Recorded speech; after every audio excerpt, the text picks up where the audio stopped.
With me is Tiger Conway Jr. And Tiger, people know that Tiger's not your first name, but they're not really sure. Well, that's true too. A lot of them ask me, says, "How did you get a name of Tiger when you were born?" But I had to tell them that Tiger's my professional name, and my real name is Placide. Placide. Placide. No, of course, it was a long time before I knew your father had any other name beside Tiger. That's right. So I'm Junior, and everybody said, "Well, I never heard of it," but I am the second Tiger. There is no question about that. But he is not a Tiger Cub because in the world of wrestling, Tiger Conway has earned his stripes, whether they're Tiger stripes or not, but he has earned them the hard way. Tiger, what do you think it is an advantage to have a father who preceded you in wrestling? Yes, I'd say very much so, Paul, because a lot of things that people don't understand, and a lot of the friends of mine, a lot of fans come up to me and ask me, "How did you get started?" They all want to know your background and how did you come to be where you are. And first of all, I tell them training, and then also being part of the game, but not really being in it by watching and growing up with it and seeing. Like a lot of them didn't know that I used to go with my dad. My dad used to pick me up from school when I was in elementary, and then junior high, then senior high. He'd wait for me to get out at 2:30, 3 o'clock, and we'd make the trip to go wrestle. And then on Friday, come down to the wrestling at the Coliseum with all my friends and schoolmates in school. And then when you get back to school on Monday, they all go, "Hey, I think I can beat you." He says, "I watched the wrestling, and I think I can wrestle now." It's not like that. It's not, and a lot of people has learned that, there's an art, and it's a sport most of all. And you train hard. You train every day. You train when they don't think you're training. And to get where you're going, and the road is rough, and I want to tell everybody, it's a very tough road. It's a very tough sport. And I love wrestling. It's been part of my life for a long time. And out of all the things that I wanted to decide to do, wrestling came first. And I'm glad to be part of it. The benefits came, and they still coming. And most of all, it's never been a black world's champion. And you have your eyes on that. That's right. And a lot of my friends, a lot of my family, and all of my cousins, they say, "Do you ever think you will be world's champion?" And all I can say is maybe one day, if the time's right, and if I can stay in condition and train hard enough and be ready for when the time comes, and that certain day, it will happen. Well, I had a hand in starting Tiger Sr. in the wrestling game. We met quite by accident, and it was a fortunate accident for both of us. And I had a small hand in the growth of Tiger Conway Jr., and I want to thank you for the contact with you, Tiger. Thank you too, and I want to thank you too again. And as long as you want me here, I will be here, and I will wrestle. You've met Tiger Conway Jr. The bell starts this battle between Tiger Conway Jr. and the Grappler number 2. I beg your pardon, this is Grappler number 1. I get my numbers mixed up sometimes, but in this particular instance, the Grapplers 1 and 2 look a tremendous amount alike, and it's a little hard sometimes to separate the pair just by eyeing them. Conway Jr., Houston born, Houston bred, learned his wrestling here. His father, a top flight wrestler before him. Here at the Sam Houston Coliseum tonight in this great crowd that is assembling for our super extravaganza number 3. And on his back goes the Grappler number 1, and Tiger moves in there with great precision to arm drag him and slam out into the audience he goes.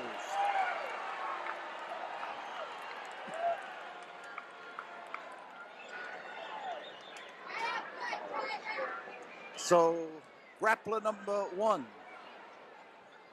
with his number just a little bit askew, is bounced from one side of the ring to the other and finds himself in trouble. Conway's in good shape. He has been buckling down to hard work, and hard work pays off in more ways than one.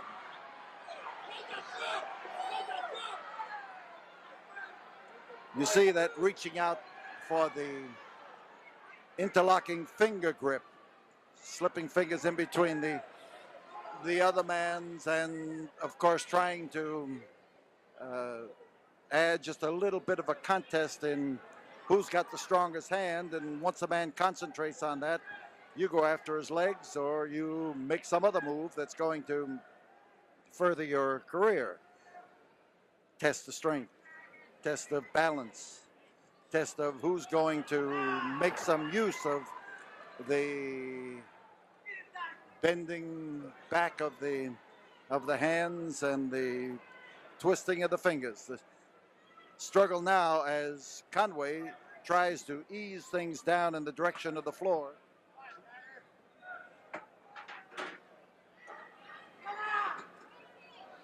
And Tiger did it. He made the fast move, swung around, took command, and pours it to this grappler. And the feet right in the midsection. He's on top. He could get the fall. He is twisted back into the canvas, but I'll tell you that was a little private war going on there. Not over possession of the top position, but I think the grappler was a little upset because his plans to take over just didn't make it. So Conway against the ropes. The time limit of this match is one fall of 15 minutes, and oh! How he laid that in there. Tiger Conway Jr., he just about knocked the masked head right off of the grappler number one. Oh, golly, how it got in there.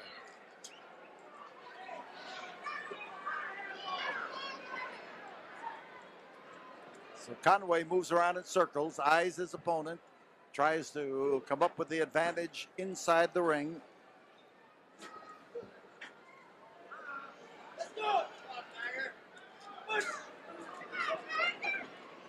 That side headlock gives him a temporary advantage. He'd like to go from that to something else, and probably will, but as Grappler maneuvers around, he minimizes the effects of the side headlock. Switch and counter switch in there as those strong arms go around the midsection of Conway.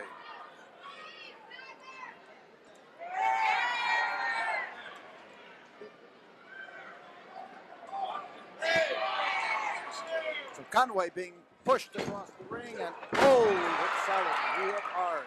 That was a good shoulder blow. 5 minutes have gone by, and Conway runs into the elbow, and the elbow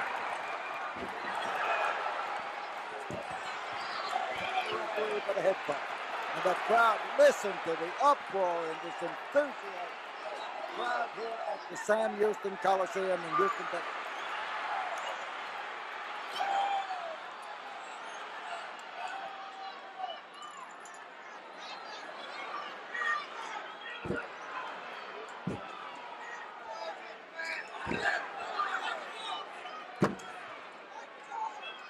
You see Conway laying it in there, trying to wallop hard against that midsection. And we find him tied up securely.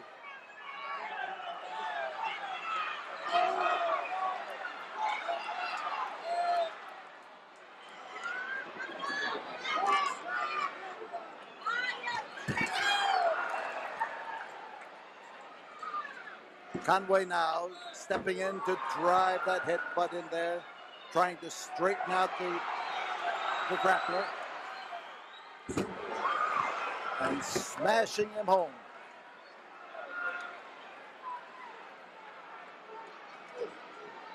Now Grappler 1 and Grappler 2 are both tough individuals, and as this rugged man with that huge shoe on his right foot pounds it into the canvas to prime it when he wants to see how tough his foot is or for some other reason. But here is Conway having it blasted into his midsection. And on top, grappler number 2.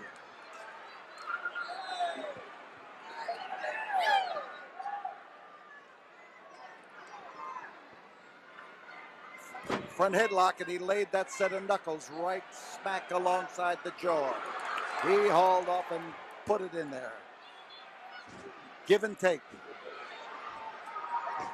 And now it's the grappler who is taking, and you can see that that mask can't shield him from the smashing power of Tiger Conway's blows.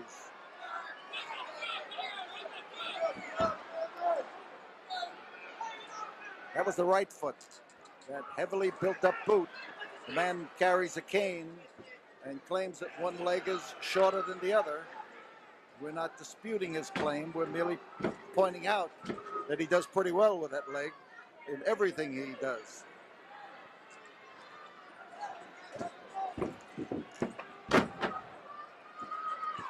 So Grappler's on top. And Grappler's upset because there was no 3 count on his opponent at that time. Neck breaker. Oh, spun him around. That was a well placed maneuver. He got it in there and got it in there well.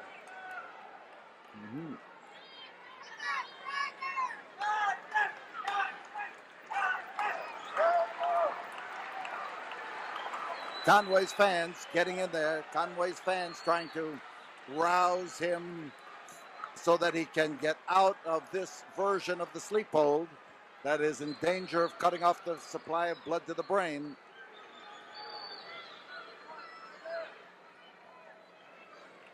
And Conway looks like he has lost control, and if that hand falls, he might test it now.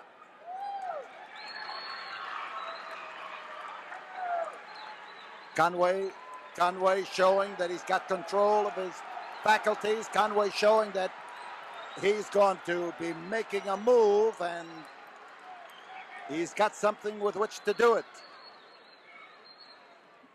Grappler staying close.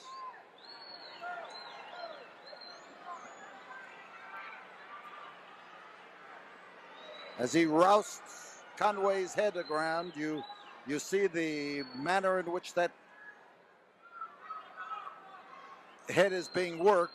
This could happen again, and he could pass out even faster this time. He stopped the hand from going down, did it with his own hand, and now the arm is straight out, and he's got enough power to hold it. Muscle is there. It's just whether the brain can control it or not. And the writing on the side of those long trunks says grap. 10 minutes gone by. That says that this match is 2/3 gone. And as the grappler bears down, Tiger Conway comes up with a Japanese arm lock, pours it to him, lifts him up, holds it stoutly in there.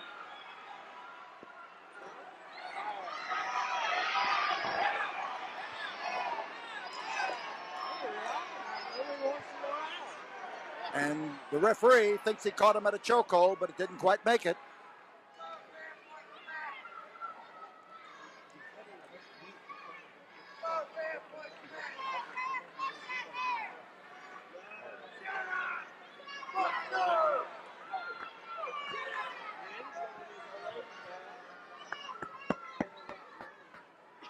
So Conway again caught in that hold, squeezed down into it and unable to get out, but he is also making it impossible for the grappler to put him to sleep.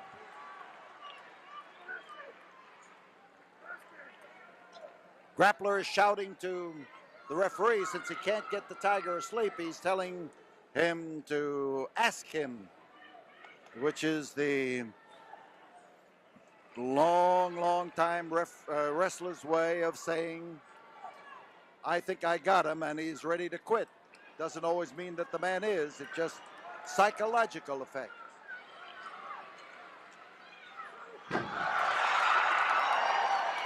So Conway now has gotten out of that hold, but whether he's out of trouble or not remains to be seen. Only 3 minutes remaining in this match. 3 minutes to go. 15-minute time limit battle. And caught him, locked into him. Grappler on top. Here is Tiger now again, able to get out from underneath.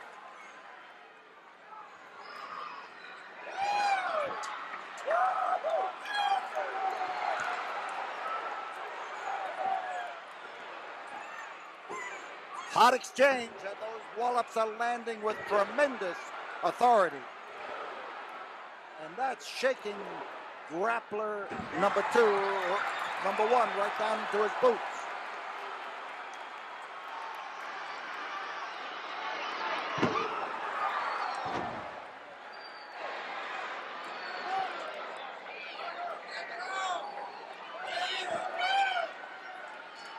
Behind. Tiger Conway right around that ring, determined to take a grip on that mask and to take it loose.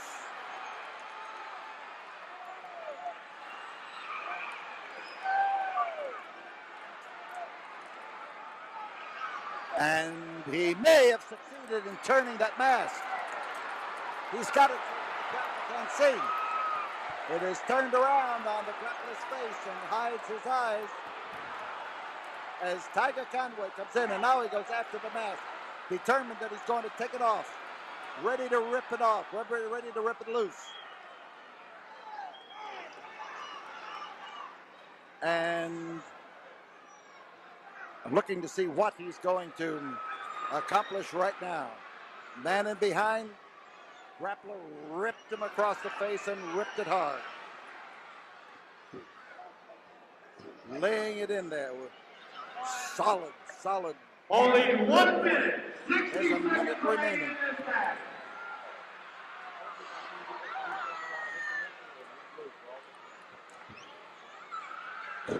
Dropping in there, dropping in hard.